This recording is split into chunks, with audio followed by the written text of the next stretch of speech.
Bismillahirrahmanirrahim. Alhamdulillahirabbil alamin. Wassalatu wassalamu ala asyrafil anbiya'i wal mursalin wa ala alihi wa sahbihi ajma'in. Subhanaka la ilma lana illa ma 'allamtana innaka antal alimul hakim. Rabbi shrah li sadri wa yassir li amri wahlul 'uqdatam min lisani yafqahu qawli. Amma ba'd. Alhamdulillah ala ni'matil Islam, alhamdulillah ala ni'matil iman, wa kafa biha min ni'mah. Alhamdulillah, segala puji bagi Allah Subhanahu wa taala yang malam hari ini kita kembali menjadi hamba-hamba yang didudukkan oleh Allah Subhanahu wa taala di tempat mulianya, di tempat semulia-mulianya tempat, di tempat bersama orang-orang yang mulia, bersama hamba-hamba Allah taala yang punya tujuan yang sama, yang punya keinginan yang sama, yang punya cita-cita sama, yaitu pengen selamat dunia akhirat, pengen masuk ke dalam surganya Allah Subhanahu wa taala bila adabin, tanpa adab, tanpa ada hisab, tanpa ada perkara-perkara yang menakutkan ataupun menyakitkan sebelumnya, tapi semuanya pengen masuk ke dalam surganya Allah Ta'ala di tempat setinggi-tingginya bersama Nabi Muhammad Sallallahu Alaihi Wasallam. Mugi-mugi semuanya diistiqomahkan sama Allah Ta'ala, dikasih kemudahan selalu untuk melakukan kebaikan demi kebaikan, dikasih pikiran yang luas untuk menerima perkara-perkara yang disampaikan oleh para penyambung lidahnya Nabi Muhammad Sallallahu Alaihi Wasallam, sehingga kita benar-benar menjadi hamba yang dikatakan oleh Allah Ta'ala, kuntum khaira ummatin ukhrijat linnas ta'muruna bil ma'rufi wa tanhauna 'anil munkar wa tu'minuna billah. Kalian semuanya, wahai manusia, akan menjadi hamba-hamba yang terbaik di atas muka bumi ini selama kalian amar ma'ruf nahi mungkar serta beriman kepada Allah Subhanahu wa taala. Ketika kamu menjadi hamba-hamba yang tidak diam melihat kerusakan yang terjadi di sekitaran kita, ada orang mabuk kita mau negur, ada orang melakukan keburukan kita ngomongi kalau itu adalah sebuah perkara yang tidak benar. Kita melihat ada kerusakan-kerusakan yang terjadi di sekitaran kita, kita tidak memejamkan mata, tidak menulikan telinga, tidak menghilangkan indera perasa, merasa seolah itu adalah sesuatu yang biasa-biasa saja, menganggap itu adalah suatu perkara yang lumrah untuk terjadi di sekitaran kita. Tidak, tapi kita berusaha, entah pakai tulisan kita, entah pakai omongan kita, entah pakai tindakan kita, atau kalaupun tidak dengan selemah-lemahnya hal, kita doakan agar perkara tersebut jauh-jauh dari keluarga kita, jauh-jauh dari kita, jauh-jauh dari orang-orang yang kita cintai. Tapi itu sudah selemah-lemahnya iman, itu sudah paling kecilnya iman, yaitu tidak terima ada keburukan di sekitar kita, tidak terima dengan hati, tapi apa daya, kaki tidak mampu melangkah, omongan tidak mampu didengar, tindakan juga tidak berlaku di masyarakat. Maka yang kita lakukan adalah mendoakan.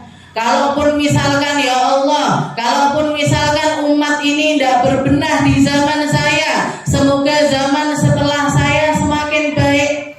Kalaupun misalkan saya jadi hamba yang belum bisa ngaji, muga-muga anakku iso ngaji, muga-muga putuku iso ngaji. Kalaupun misalkan saya tidak berkesempatan untuk ngerti ya Allah, semoga anak saya ngerti, cucu saya ngerti, anak-anak yang ada keturunan saya semuanya jadi hamba-hamba yang mengerti.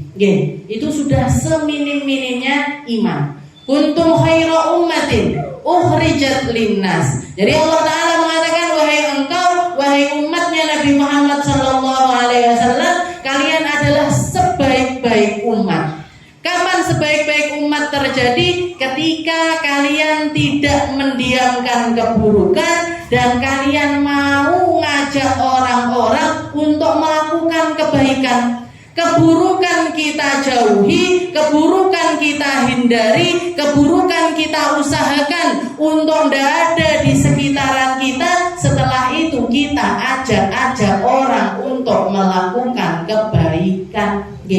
Dijai yasinan, dijai jamaahan, diajai tahlilan, diajai sholawatan, didukung kalau ada madrasah-madrasah di sekitar kita, didukung kalau ada ulama-ulama datang ke tempat kita, ikut repot, entah pakai harta, entah pakai tenaga, entah pakai pikiran. Yang penting kita mengusahakan untuk gabung, untuk serawung bersama orang-orang yang ngajak kepada kebaikan.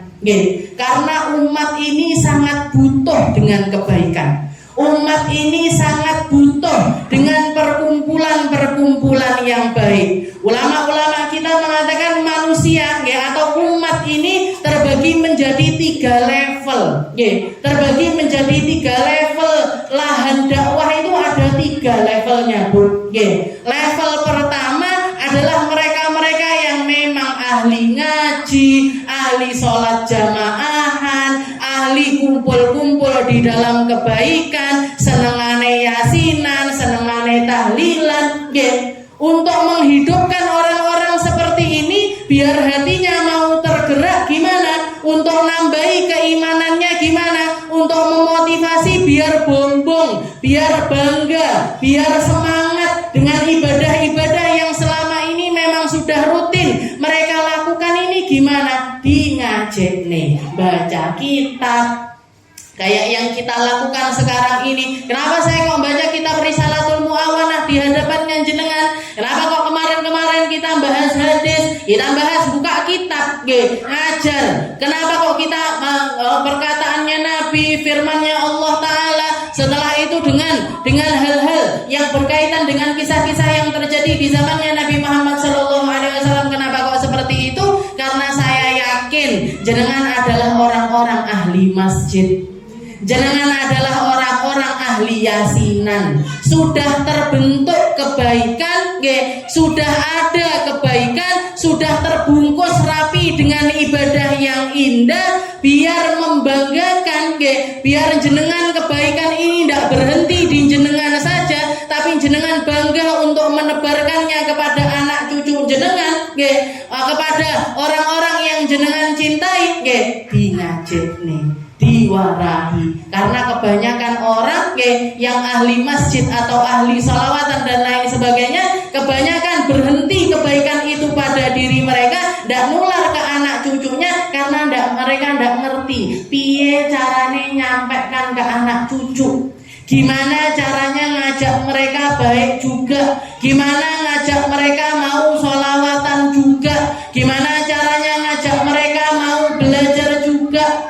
Makanya yang terjadi di masyarakat, orang tuanya wakaf masjid, anaknya ngedol masjid. Orang tuanya wakaf sekolahan, anak cucunya rebutan warisan. Kenapa kok seperti itu? Karena para orang tua yang egois, mereka mau saleh-saleh sendiri, mau baik-baik sendiri, mau genah-genah sendiri, mau dapat pahala sendiri, sehingga mereka masuk surga sendiri. Anak cucu enggak dijak, anak cucunya enggak katut. Bahkan kalau sampai mereka ke tingkat tidak pernah ngingetin, tidak pernah ngajarin, tidak nyekolahin di tempat-tempat yang benar, bahkan anak-anak cucunya ini bisa jadi nyeret orang tuanya yang sudah masuk ke dalam surga, dikeluarkan, mereka minta sama Allah Ta'ala untuk dikeluarkan. Bapakku, pamanku, kakekku, nenekku, mereka baik-baik sendiri, tidak pernah ngajarin saya sama sekali, ditarik sama Allah Ta'ala, bahkan disuruh masuk ke dalam neraka beserta anak cucu mereka. Na'udzubillahi min dzalik. Biar langgeng kebaikannya. Yang apa ndak perlu orang ahli masjid dingajikan? Perlu. Apa ndak perlu ahli zikir dingajikan? Perlu. Apa ndak perlu orang-orang yang sudah baik didakwahi? Tetap perlu. Tetap perlu. Dan itu level tergampang di dalam dakwah. Itu level paling paling tinggi, yang paling gampang untuk kita ajak kumpul-kumpul adalah mereka-mereka yang sudah punya kumpulan di dalam kebaikan, entah di musola-musola mereka, entah di masjid-masjidnya mereka. Itu level nomor 1. Nggih. Dikasih yang berat-berat enggak apa-apa. Risalatul Ma'awana berat, Kak. Lumayan, nggih. Lumayan masih kalau dibandingkan sama levelnya ulama-ulama kita terdahulu. Dene apa-apa nih ya. Nggih. Tapi lumayan lah, nggih, lumayan seperti itu. Ini level pertama. Nggih. Setelah itu level kedua, nggih, level kedua. Siapa yang perlu kita ajak juga? Mereka-mereka yang belum, nggih. Mereka-mereka yang belum tersentuh untuk ngumpul-ngumpul di tempat-tempat yang baik. Untuk ngumpul-ngumpul di tempat-tempat yang baik. Makanya itu gunanya event tahunan, itu gunanya event bulanan, itu gunanya event berkala yang pertemuannya itu tidak terlalu sering, yang pertemuannya itu tidak terlalu sering, tapi dikemas dengan acara-acara yang lumayan menyenangkan. Yang lumayan menyenangkan. Kenapa? Kok Habib Husin Bakput itu ngajak sholawatan di sana, pakai gendangan, pakai ini, pakai panggung yang megah, pakai lampu-lampu yang indah, gitu. Dibikin panggungnya dipaca ini dan lain sebagainya. Untuk apa? Untuk ngajari orang-orang yang di level 2, yang mereka itu kadang-kadang diajak naik masjid. Saya trauma sama masjid. Kenapa? Saya waktu kecil sama takmirnya amin dicetotin terus. Saya dulu di masjid sama orang-orang tua saya amin diseneni terus. Tulanan diseneni, pukul-pukulan sarung diseneni, lempar-lemparan sajadah diseneni.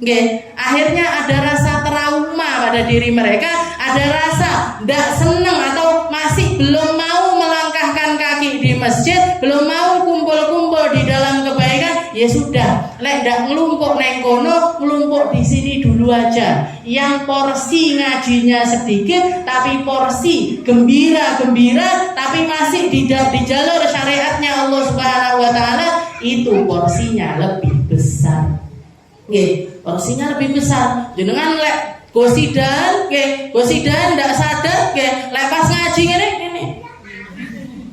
Kadang ini, geblak neng ngarep lah, ndak gitu geblak ke belakang. Itu tandanya apa? Itu tandanya apa? Memang ilmu ini ilmu yang berat, yang disampaikan ini perkara-perkara berat. Kalau musuhnya orang-orang yang masih belum terlalu nyaman di masjid, belum terlalu nyaman di dalam perkumpulan yang baik, belum terlalu nyaman di tempat-tempat yang semacam itu, datang sekali, habis itu pergi. Jajalah ruh-ruh, jajalah ikut-ikut, ternyata kakiku belum kuat, bokongku belum kuat, otakku belum kuat, belum kuat. Saya mampunya ngaji ini kayaknya cuma durasi 15 menit. Di atas 15 menit pusing, muter-muter matanya. Pulang ke rumah migrain. Nah, itu level 2, Bu. Itu level 2. Ada kebaikan pada diri mereka, ada keindahan pada diri mereka, tinggal yang ngajak ini gimana. Tinggal yang membiasakan ini gimana. Ketemunya sama siapa? Ketemunya sama siapa? Itu level 2. Level yang ketiga, orang-orang yang masih bergelimang dengan maksiat, mereka-mereka yang masih tidak segan-segan untuk melakukan keburukan, mereka-mereka yang masih seorang pezina, seorang peminum, ataupun orang-orang atau orang-orang non muslim, orang-orang yang belum kenal dengan Islam, orang-orang yang belum kenal dengan Nabi Muhammad SAW.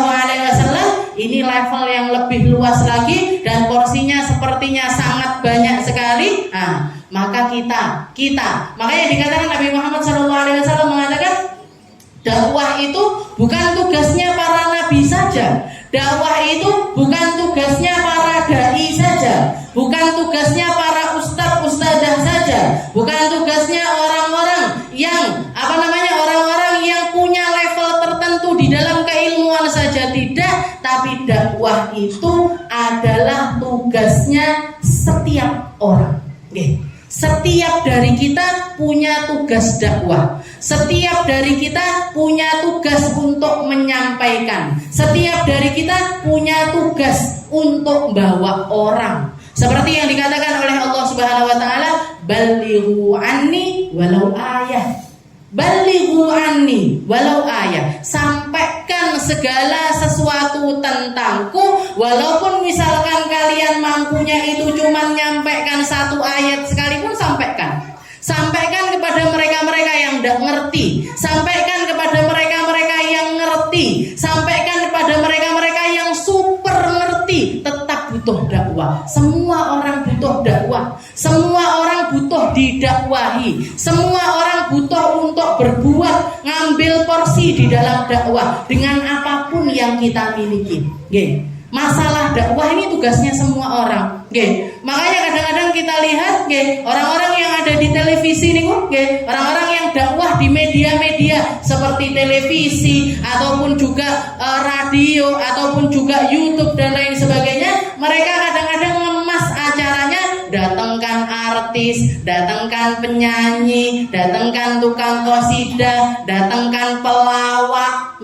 Kenapa kok didatangkan orang-orang semacam itu? Orang-orang yang dianggap punya masa, orang-orang yang dianggap kalau ngomong diterima, orang-orang yang mau, orang itu kumpul kalau ada orang tersebut. Misalkan di sini kita datang, misalkan hari ini kita pengajian hari ini, saya bilang, "Bu, hari Senin besok, salah minggu depan, hari Senin besok, Bu, kita ngaji dibuka, kita akan kedatangan seorang artis dari Jakarta." Misalkan artis sopo gitu, pelawak apa piye, apa penyanyi, apa si artis lah istilahnya seperti itu. Kira-kira yang datang saat ini nomor berapa? Sampai teras itu sampai kono ini dinaiki semuanya sama orang. Kenapa? Penasaran sama artis itu. Pengen tahu, pengen ketemu, pengen lihat, pengen selfie. Pengen selfie sama artis. Kenapa? Karena mereka bawa masa. Followernya di Instagram ribuan, bahkan mungkin jutaan. Ini orang-orang semacam ini yang kata-katanya didengar, itu potensinya untuk bawa masyarakat di dalam kebaikan di level ketiga ini, itu porsinya besar sekali dan pahalanya juga luar biasa besar.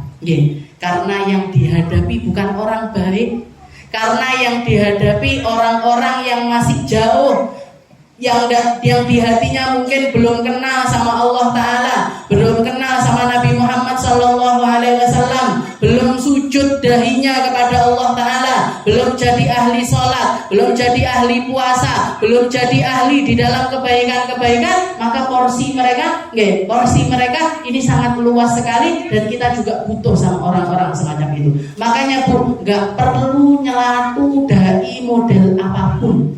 Tidak perlu nyalahkan seorang pendakwah dengan model dakwahnya macam apapun, tidak perlu. Ada ustadz ngaji di tempat pelacuran misalkan, minimal jenengan katakan alhamdulillah enek sing garap tempat pelacuran tersebut. Meskipun misalkan kita tidak cocok dengan cara dakwahnya, meskipun kita tidak cocok dengan kata-katanya, meskipun kita tidak pengen berguru sama dia, tapi tidak perlu nyelatu, tidak perlu mencela, tidak perlu ngelokne. Kenapa? Karena dia berbuat, kita tidak berbuat. Karena dia melangkah, kita tidak melangkah. Karena dia garap, kita tidak garap. Dia garap, kita tidak garap. Tapi masa ngaji di tempat pelacuran, Kak? Apa salahnya?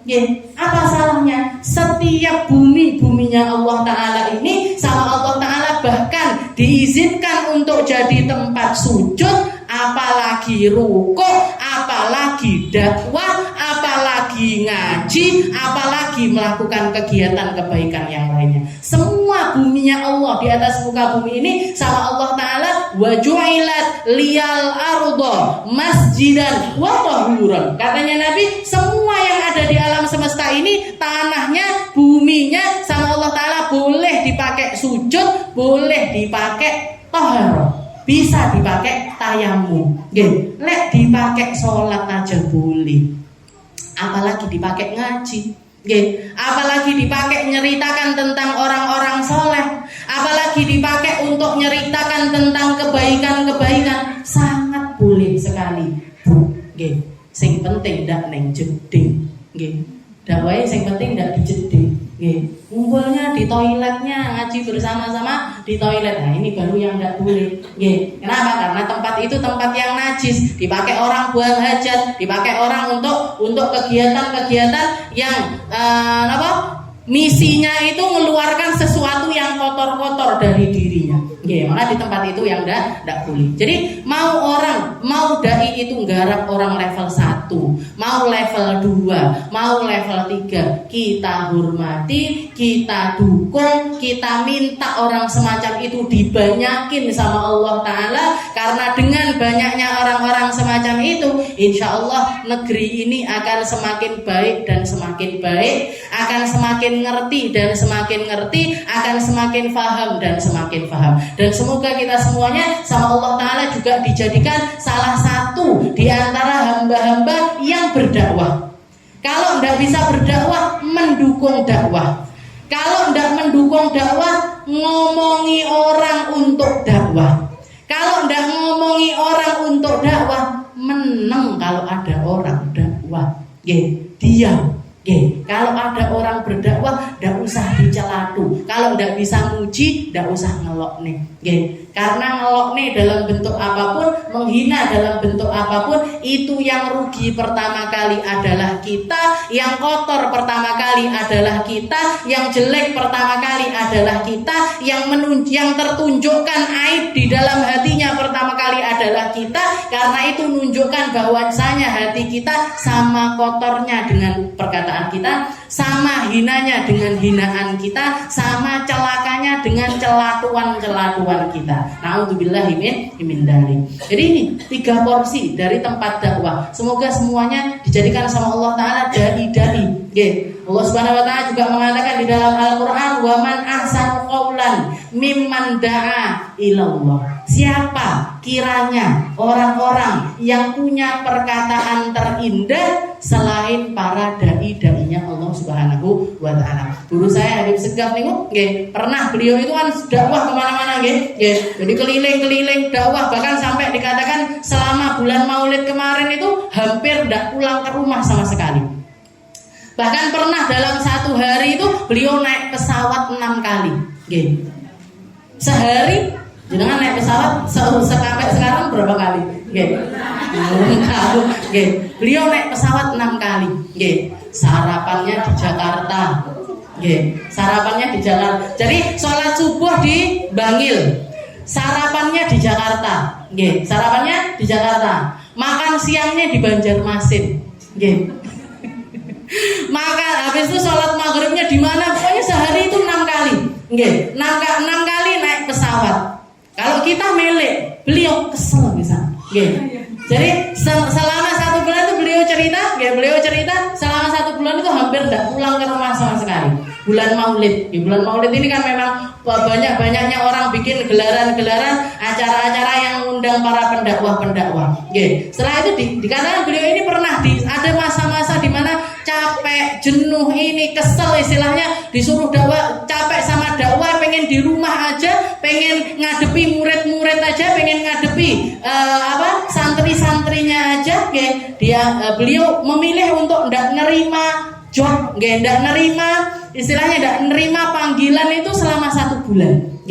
Jadi tidak nerima tidak mau nerima. Kalau ada orang minta ngaji di sini, tidak mau ngaji di sini, ditolak semuanya. Dalam 1 bulan, tidak ada apa-apa. Jalan 2 bulan, tidak ada apa-apa. Jalan 3 bulan, dimimpi, didatangi abahnya, yaitu Abuya Habib Hasan bin Ahmad Baharun. Setelah itu ngomong sama beliau, mengatakan, ngutip firmannya Allah Ta'ala yang tadi, "Ya Segaf, wa man ahsanu qaulan mimman da'a ilallah." Wahai segaf, siapa di antara kalian, siapa kiranya manusia di alam semesta ini yang punya lisan-lisan terindah, yang punya kata-kata terindah, yang memiliki hikmah-hikmah rabbaniyah langsung dari Allah Subhanahu wa taala, kalau bukan para pendakwah, kalau bukan para orang-orang yang ngajar, kalau bukan para orang-orang yang mengumpulkan umat, jadilah kamu salah satu dari golongan tersebut. Seperti itu ditegur sama abahnya, karena Habib Segaf ini memang terkenal sebagai Sohibul Bisyarah. Beliau sampai punya julukan sebagai Sohibul Bisyarah. Sohibul Bisyarah itu orang yang gampang ngimpi, dikit-dikit mimpi, dikit-dikit mimpi. Saya pernah menceritakan beliau itu dai tapi senangannya main bola, sukanya itu main bola. Ditegur sama orang-orang, istilah sesama dai, mosok ustadz main bola, gitu.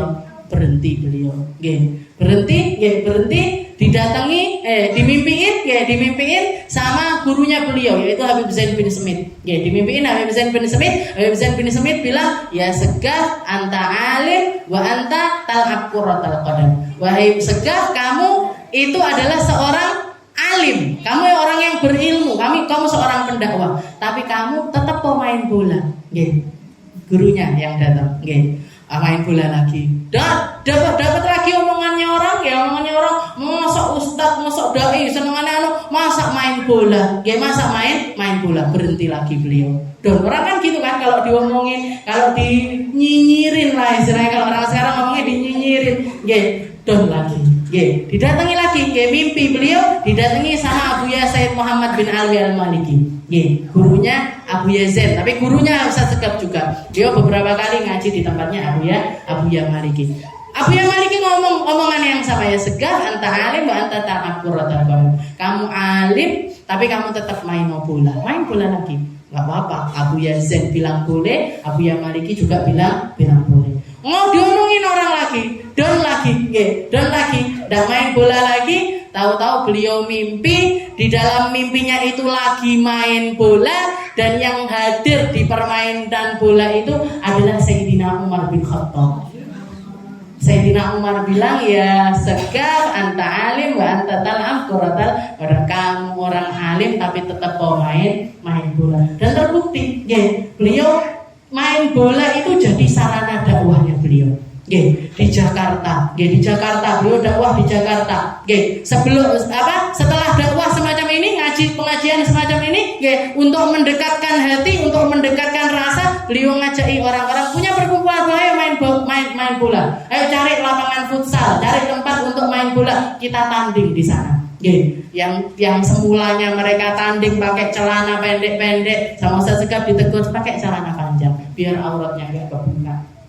Jadi yo main bola, yo dakwah, yo ngaji, yang ngajak kepada kebaikan, ya tetap melakukan kebaikan. Dan ternyata semua lini tempat, semua hal itu bisa jenengan pakai untuk tempat dakwah. Misalkan jenengan adalah seorang pedagang, jenengan seorang pedagang, setiap kali berdagang, ngasih orang pakai tangan kanan, ngambilnya pakai tangan kanan, mengucapkan bismillah, mau masuk baca bismillah, setelah itu keluar juga baca doa keluar dari pasar dan lain sebagainya. Kita nerapkan adab-adabnya Nabi Muhammad SAW untuk mencontohkan kepada orang-orang yang ada di sekitaran kita. Ini loh akhlaknya Nabi, ini loh ajarannya Nabi, ini loh pedagang versinya Nabi. Ndak ngomong kasar, ndak nipu orang. Kalau misalkan jualannya enak, dibilang enak, ndak enak, yuk jangan dijual. Jangan masuk dodol makanan nggak enak, terus ngomong, Bu silahkan beli, ini nggak enak. Siapa yang mau beli? Gitu. Kalau manis bilang manis, kalau nggak terlalu manis bilang nggak terlalu manis. Terapkan adab-adabnya Nabi Muhammad SAW.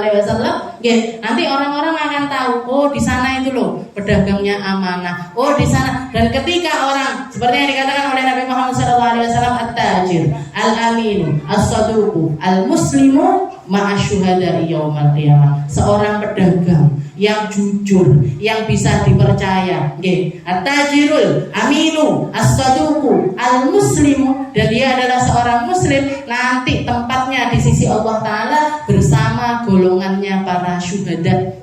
Bersama golongannya para syuhada. Jadi yang PNS panggah iso dakwah. Kalau tidak bisa pakai lisan, pakai haliyah dulu.